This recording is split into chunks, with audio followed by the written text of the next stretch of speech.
White house में बैठे Trump और उसके सलाहकार चूड़ियां तोड़ रहे हैं अपनी। वहीं पेंटागन, जो अमेरिकन सरकार का मुख्यालय है, वहां पर बाल नोच रहे हैं बड़े बड़े जनरल। ऐसा क्यों है? ऐसा क्योंकि रूस इंडिया को R-37M मिसाइल देने जा रहा है। इस वीडियो को देखने के बाद आप खुशी से उछल पड़ोगे, गारंटी देता हूँ। दरअसल इसकी शुरुआत ऐसे है कि आपको मई महीने में जाना पड़ेगा। जब ऑपरेशन सिंदूर चल रहा था, भारत लगातार पाकिस्तान पर अटैक कर रहा था। हालांकि भारत के लड़ाकू विमान भारत की सीमा में रहकर हमला कर रहे थे। पाकिस्तान इसे रोकना चाहता था, इसलिए उसने कई सारे लड़ाकू विमान उड़ाए। और यकीन मानिए, on paper Pakistani fighter jets के पास बेटर मिसाइलें थीं, जैसे कि PL-15। और चीन ने कह रखा था ये PL-15 मिसाइल की रेंज 300 किलोमीटर तक है। और भारत के पास जो मिसाइलें थीं वो 200 और 250 किलोमीटर तक की वार कर सकती हैं। यानी कि पाकिस्तान भारत के लड़ाकू विमानों की रेंज से बाहर रहकर भारत के लड़ाकू विमानों को मार सकता था। पर ये ऑन पेपर था कि हम 200-250 तक मार सकते हैं किलोमीटर तक। पर मैंने कहा, जब ये ऑन पेपर, जब भारत और पाकिस्तान का युद्ध शुरू हुआ, तब पाकिस्तान ने चीन के कहे अनुसार PL-15 मिसाइल छोड़ी। हुआ क्या? पहली बार तो भारत ने सारी मिसाइलें डॉज कर दी। कुछ को हमने रास्ते में ही मारकर गिरा दिया। कुछ मिसाइलें जो सही सलामत भारत की बॉर्डर तक पहुंची थीं, वह खुद फुस पटाखी की तरह जमीन पर आ गिरी।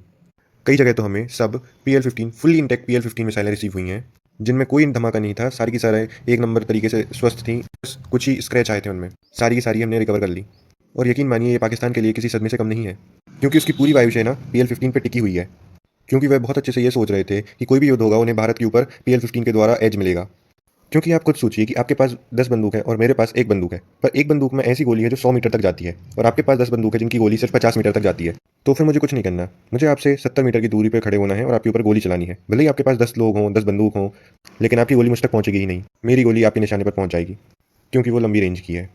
ऐसा ही होता है एयर टू एयर वॉरफेयर में। और देखने में भी ऐसा ही लग रहा था कि एक्चुअल में भी ऐसा ही होगा, लेकिन ऐसा हुआ नहीं, क्योंकि जो चीन के घटिया क्वालिटी के हथियार हैं, उन्होंने अपना असली रंग दिखा दिया। इसलिए इसलिए ये लगातार प्रयास कर रहे थे कि इन्हें मिल जाए बहुत अच्छी क्वालिटी की मिसाइल, जो इंडिया में लड़ाई करने के लिए कारगर हो। इन्हें चाहिए थी ऐसी एयर टू एयर मिसाइल जो इंडियन जहाज़ों को गिरा सके। इसलिए इनको ये मिसाइलें एक ही जगह से मिल सकती थी, वह था अमेरिका। ऐसे हथियार मिले जो चाइना के घटिया क्वालिटी के हथियारों को रिप्लेस कर सके। अमेरिका के पास MRM मिसाइल्स हैं, जो कि इनके F-35 में उपयोग होती हैं। पाकिस्तान बहुत महीनों से प्रयास कर रहा था कि उन्हें ये MRM मिसाइलें रिसीव हो जाएं। पाकिस्तान की इस रिक्वेस्ट पे ट्रंप मान गए। ट्रंप ने सोचा कि 20-40 मिलियन वो कमा भी लेंगे और भारत पे प्रेशर भी बना लेंगे पाकिस्तान से कि हमारी भारत बात माने, वरना हम ऐसे ही पाकिस्तान को ताकतवर बनाएंगे। खैर, जो ऑफिशियल अनाउंसमेंट हुई उसके अनुसार MRM C-120C मिसाइल प्रोवाइड करेगा अमेरिका पाकिस्तान को। इसके अलावा इसका एक 8C वेरिएंट भी आता है। दोनों की रेंज लगभग 150 से 180 किलोमीटर के आसपास है। पर ये चाइना की तरह घटिया मिसाइल नहीं है। ये अगर इसमें लिखा है 180 किलोमीटर, तो 180 किलोमीटर तक ये मारेगी। ये एक बहुत अच्छी क्वालिटी, उम्दा क्वालिटी की मिसाइल है। खैर, कल के इस अनाउंसमेंट के बाद पाकिस्तान भी खुश था और अमेरिका भी खुश था कि यार कमाई भी हो गई और भारत पे दबाव भी बना दिया। दरअसल असली सरप्राइज इन्हें दे दिया रूस ने। दरअसल आज ही अनाउंसमेंट हुआ है कि रूस भारत को R-37M मिसाइल देने जा रहा है। इसकी नेगोशिएशन भी पूरी हो गई है और 4 दिसंबर को पुतिन भारत आएंगे, और जिस दिन पुतिन भारत आएंगे, उसी दिन ये डील साइन हो जाएगी। और इतना ही नहीं, भारत की इमरजेंसी सिचुएशन देखते हुए रूस हमें कुछ अपनी सेना से निकालकर R-37M मिसाइलें दे देगा।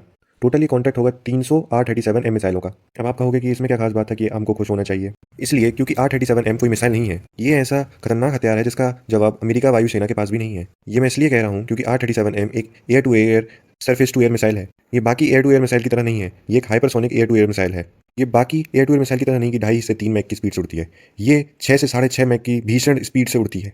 जहाँ अमेरिका की दी हुई मिसाइल MRM वो भी 3 मैक तक ही जा पाती है, वहाँ ये बहुत तेज उड़ती है और इसका कोई कंपैरिजन भी नहीं है। जहाँ MRM तरह की मिसाइलों की जो अमेरिका बनाता है, उनकी रेंज सिर्फ 180 किलोमीटर तक जाती है, वहाँ ये मिसाइल 400 किलोमीटर तक एक्यूरेटली वार कर सकती है। ये एक long range visual range missile है। MRM तो छोड़िए, अगर अमेरिका अपने सबसे सर्वश्रेष्ठ F-22 रॉप्टर भी अगर पाकिस्तान को दे दे, तो भी पाकिस्तान का कुछ नहीं होने वाला। पाकिस्तान BBR फाइट में कुछ भी नहीं कर पाएगा भारत के सामने। किसी सूरत में वो नहीं बच सकते, क्योंकि RM-37 मिसाइल पूरे पाकिस्तान को कवर करती है। स्पीड इतनी तेज है कि पाकिस्तानी वायुसेना का पायलट इतनी देर में रिएक्ट करेगा, उतने पीछे मिसाइल उसे लॉक कर चुकी होगी।